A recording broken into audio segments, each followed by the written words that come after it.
Endobeso.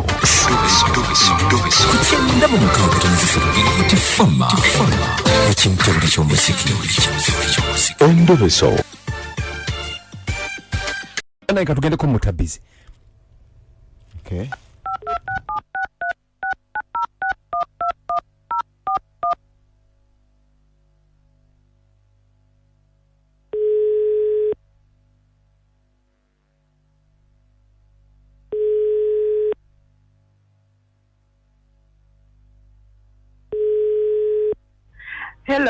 Hello.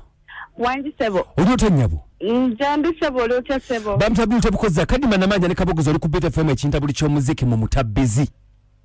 Banange mwebale kunkubira kaba beat. Kale mukwano gwani. Nzera mulaba nange nabasindikira message nga mbasaba munyambe. Aha mutawana ki? Munange nga nina bawange bamuyita Jamada. Okay. Munange jose lange bintu obimanyi olusituke mwa.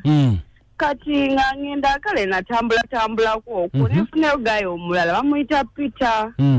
Muna enkolo nga ngenda bulungi nga nkomawo late kumbe Jamadali yakomyewo dde waka nayomba nena ngamba ekintu kimuva wane mulimba nti va mama wange waye bwayise nenga amazima side nalimva. Okay. Nalimva kulaba Peter. Amana ngamba kakasova kulaba mama namugamba yemkwano saa kutambula abantu walawona nangamba kali nayingira mu nyumba najjayo ekintu nga kiri mu bivugo obugo kyokebbanga lyembadde naye nga sikirabanga nako.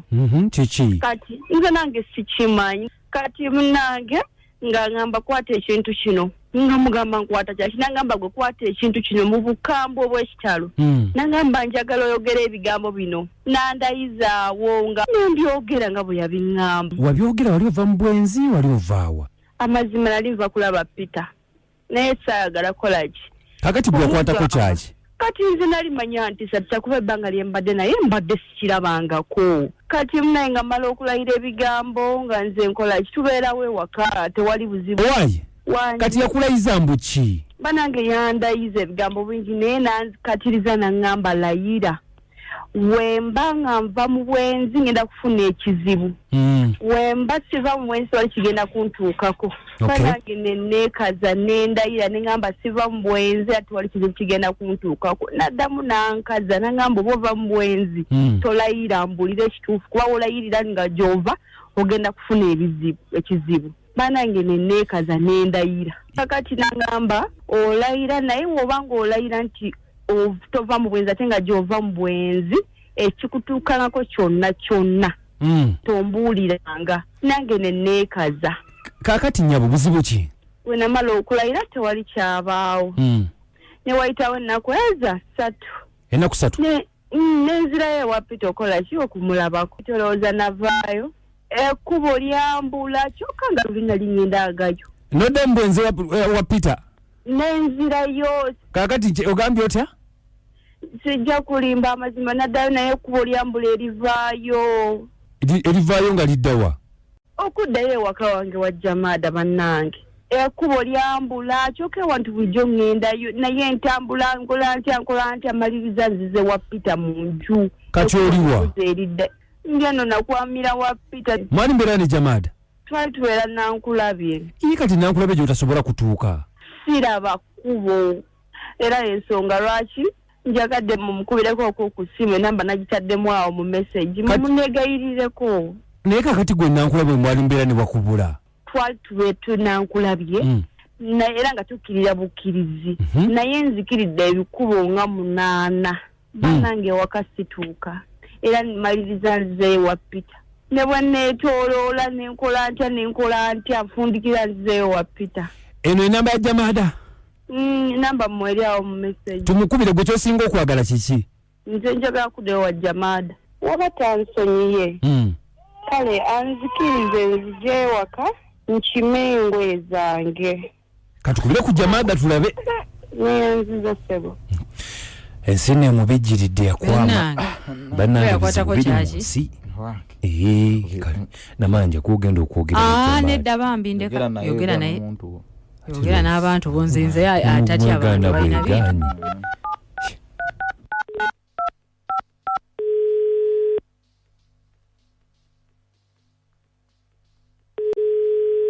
Ala? Muzeyi. Anji sebo. Sebo sibyo tamunange. Yulungi sebo. Bamtabuli tebukoza Kadima Namanja oli ku Beta FM ekintabuli ky'omuziki ne Anku Kabogoza. Mubadde mugamba kisebo. Kakati tutumiddwa waliwo omukyala bamuyita Ramula. Ramula? Ramula girlfriend wo oba mukyala wo. Mumanyi.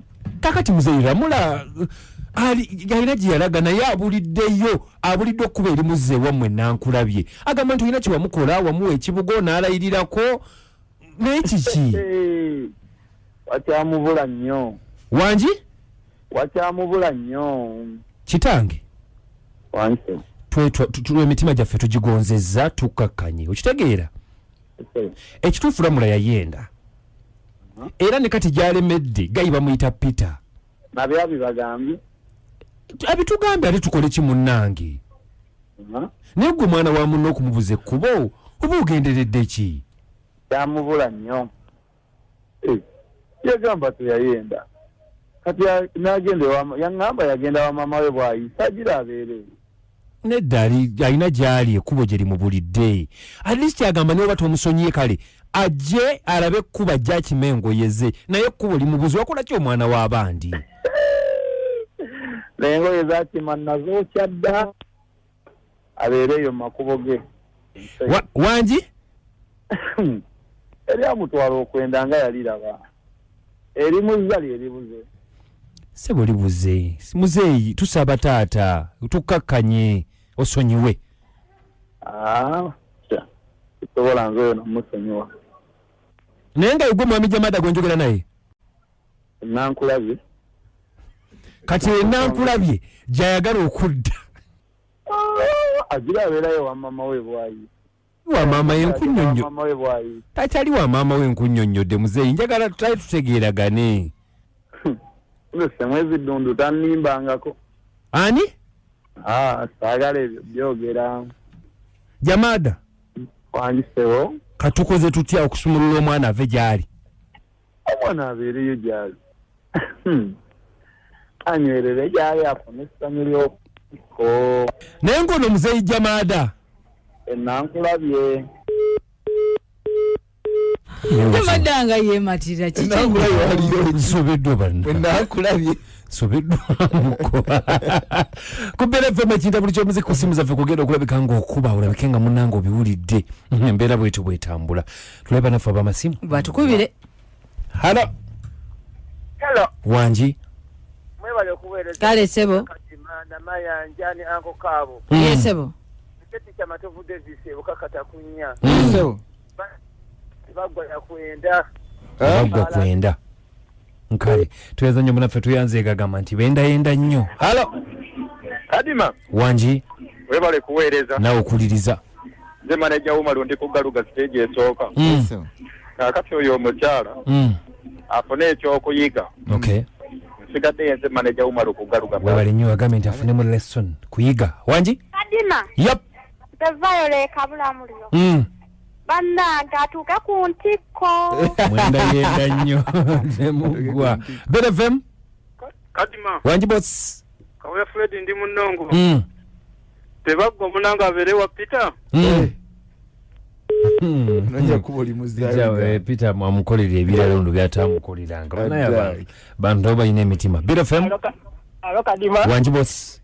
Nze Kiritayo Ziadi. Ngamba ati kimugwana. Kimugwana. Katukwatire omuntu omu. Beta FM? Kadima. Sebo. Lawrence Masembirize n'abakyala Nankuwadde. Mbadde nkusaba ekintu kimu akanambako y'omwami okampeeko ngenda kuwa emitwalo 5. Ak'omusajja lwaki? Nketa. Nawe nago yagala okusibira gyagenda. Atuleke naye. Nanonya kusibirayo. Embera bate mukwano gwange bwetambudde olunaku olwaleero Abdul Tebukoza Kadima. Namayanja Priscilla. Yes nange Anko Kabogoza sana kuna kabululu from Rwanda. Ngenda kubanga nnyingirawo ngenda kubeera ne Josted Blackman. Nga nnyonnyola abantu ki ekitambula mu maaso abadde abuzeebuze. Genda ku WhatsApp yaffe omubuuza ekibuuzo ku noti 752237 noti 4 noti 215 gwe anaakuba essimu. Tubagamba nti musule bulungi mwera.